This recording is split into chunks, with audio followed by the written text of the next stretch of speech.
Hello दोस्तों, तो आज हम सुनाने वाले एक ईमानदार किसान की कहानी।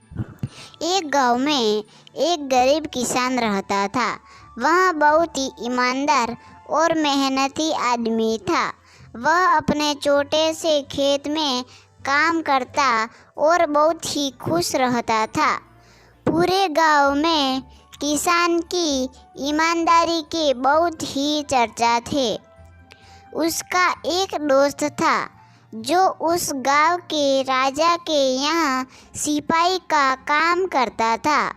वह किसान से उसके घर रोज मिलने जाता था। एक बार राजा ने अपने दरबार में एक ऐलान किया कि उसके बगीचे में काम करने वाला एक अच्छा सा कारीगर चाहिए जो उसके बगीचे के पेड़ पौधों और फूलों का ध्यान रख सके। राजा का यह ऐलान सुनकर किसान के दोस्त सिपाही ने सोचा कि यही मौका है कि किसान से मित्रता निभाने की। मैं उसे यहाँ बगीचे में काम पर लगवा दूंगा। उसका वह मेरा साथ भी रहेगा एवं किसान का भला भी हो जाएगा। यह सोचकर उसने राजा से कहा कि महाराज, मैं आपके लिए एक ऐसे आदमी को लेकर आऊँगा जो यह काम अच्छे से कर लेगा। सभी राजा ने उस सिपाही को आदेश दिया कि जाओ, कल से ही बगीचे में काम करने के लिए कह दो।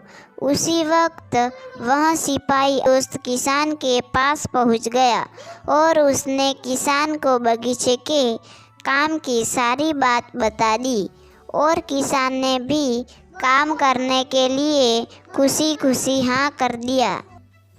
अगले ही दिन अपने दोस्त के साथ राजमहल पहुंच गया। सिपाही उसे राजा के सामने लेकर गया और राजा ने उस किसान को बगीचे की पूरी देखभाल का काम सौंप दिया। राजा ने कहा, तुम अगर पूरी ईमानदारी के साथ काम करोगे तो तुम्हें 50 सोने की मुद्राएं हर महीने दूंगा। किसान खुशी खुशी बगीचे में काम करने के लिए हाँ कर देता है और वह उसी वक्त बगीचे में काम करने लगा। किसान बगीचे में बहुत दिल लगाकर काम करता था। कुछ दिन बीत गए।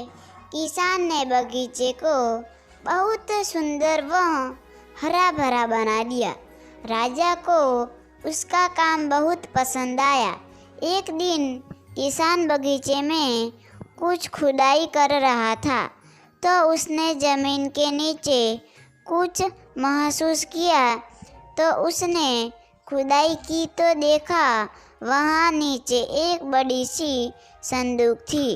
किसान ने वह संदूक बाहर निकाला और खोला तो क्या देखा, वह सोने और चांदी से भरी हुई थी।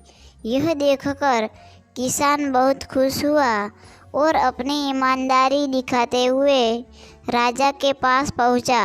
राजा किसान की ईमानदारी देखकर बहुत खुश हुआ और उसके साथ वहां गया जहां किसान ने खजाना निकाला था। राजा ने देखा तो कहा, यह खजाना तो हमारे पुरखों का है। हम कई वर्षों से इसे खोज रहे थे। खजाना देख राजा बहुत ही खुश हो जाता है। राजा अगले दिन किसान को पूछता है, तुम्हें क्या इनाम चाहिए? किसान बोला, मालिक, मुझे कुछ नहीं चाहिए। मेरे पास जो भी है मैं उसी में खुश हूँ। राजा उसकी इतनी अच्छी बात सुनकर और खुश हो गया और उसने किसान को अपना मंत्री बनाने का फैसला किया। किसान ने राजा की बात मान ली और मंत्री बन गया। तो दोस्तों, सबसे बड़ी ईमानदारी है जो एक गरीब किसान से राजा का मंत्री बन गया। हेलो दोस्तों, तो आपको ये कहानी कैसी लगी? अगर अच्छी लगी हो तो इस वीडियो को लाइक एंड सब्सक्राइब कीजिए।